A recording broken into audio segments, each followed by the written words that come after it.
तो जीवन में हर व्यक्ति को एक बार अपने पूरे जीवन काल में कन्यादान का जो दान है वो अवश्य करना चाहिए। अब बहुत सारे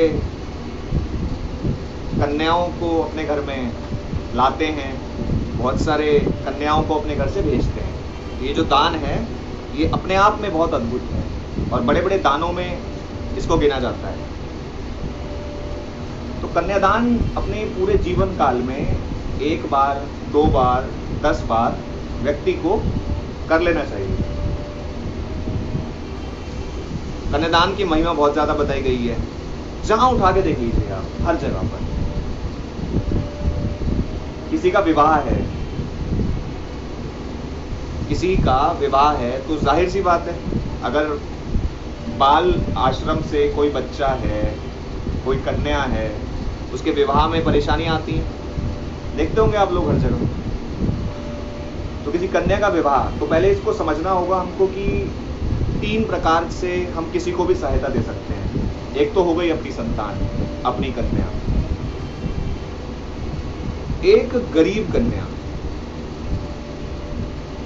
जिसके माता पिता उसके जो शादी और विवाह का नहीं कर सकते, तो बहुत बड़ा दान है किसी भी व्यक्ति के लिए। और अनाथ बच्चे, अनाथ आश्रम देखे होंगे आप लोगों ने, तो अनाथ बच्चों में से कन्या का विवाह, तो ये 2-3 प्रकार की करते रहना चाहिए व्यक्ति को। अब किसी का विवाह है और वो उस योग्य नहीं है, बहुत सारे लोग होते हैं जीवन में, तो किसी का विवाह है और वो उस योग्य नहीं है, तो ऐसे मौके को कभी भी नहीं छोड़ना चाहिए। बहुत किस्मत वालों को ये मौका मिलता है और इसका यूटिलाइजेशन हमें भरपूर करना चाहिए अपने जीवन काल के अंदर। 2 बार, 5 बार, 10 बार कर डालो।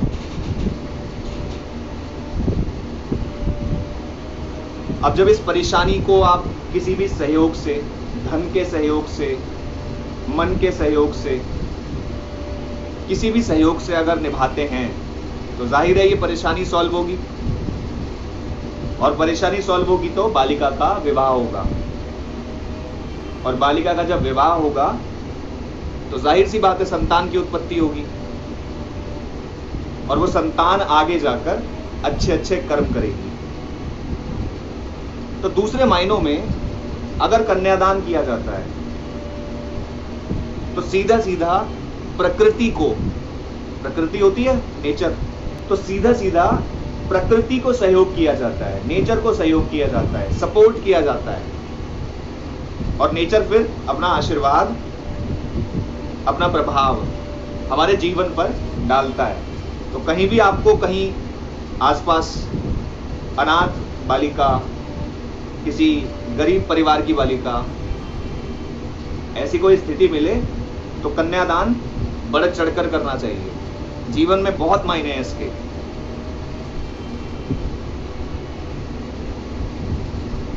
कुछ वक्त पहले की बात है, I was in a seminar, एक सत्संग में था, तो a lady stands and asked, a lady stands and asked, गुरुजी एक छोटी सी कहानी सुनाना चाहती हूँ। तो वो कहती हैं कि मेरे एक संतान भी नहीं उत्पन्न हुई, एक संतान भी उत्पन्न नहीं हुई, 10 साल बीत गए, और 10 साल बाद हम फैसला करते हैं कि एक संतान को गोद लेते हैं, और वो संतान एक बालिका का, और जब उसका कन्यादान करने का वक्त आया, जब उस बालिका का कन्यादान करने का वक्त आया, तो कन्यादान से पहले ही वो चली गई इस जीवन को छोड़कर। कोई प्रॉब्लम थी उसको, शारीरिक समस्या थी, तो प्रकृति के विधान के हिसाब से उसने डेथ हो गई, उसकी शरीर छोड़ दिया। अभी और बुरी स्थिति किसी भी माँ बाप के लिए कि 10 वर्ष तक अगर उसका कोई भी संतान, और उसके बाद वो गोद ले, और कन्यादान का वक्त आते आते वो व्यक्ति, तो वो कहती है कि मैं तब से लेकर आज तक हर साल, ध्यान से सुनिएगा, तब से लेकर आज तक हर साल 1 या 2 बार कन्यादान का जो ये पूरा पर्व है, कन्यादान का एक बहुत बड़ा दान है। तन मन धन से जितना हो सकता है उतना करने की पूरी कोशिश करते हैं। तो क्या ये ठीक है?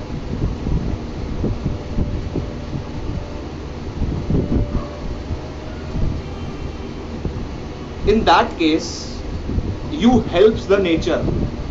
In that case, you helps the mankind. In that case, you helps ourself. Satisfaction मिलती है, संतुष्टता मिलती है, धर्म का कार्य होता है, मानसिक स्थिरता आती है, प्रकृति को सहयोग मिलता है। There is a lots of benefits. तो जिस तरह आप अपने बच्चे के विवाह में कन्यादान करते हैं, उससे भी कई गुना ज्यादा ये अद्भुत, सुंदर और अकल्पनीय है। सीधा सीधा प्रकृति को सहयोग कर दिया ना, तो इस कार्य को हमेशा बढ़ चढ़कर हिस्सा लेकर करें। तो जीवन में बहुत ज्यादा कंपटीशन की भावना रहती है लोगों में, इसके पास ये है तो हमारे पास ये है। तो धर्म और कर्म के क्षेत्र में भी कंपटीशन का लेवल इक्वल कर लें और उससे भी हाई कर लें। That is called a pure life.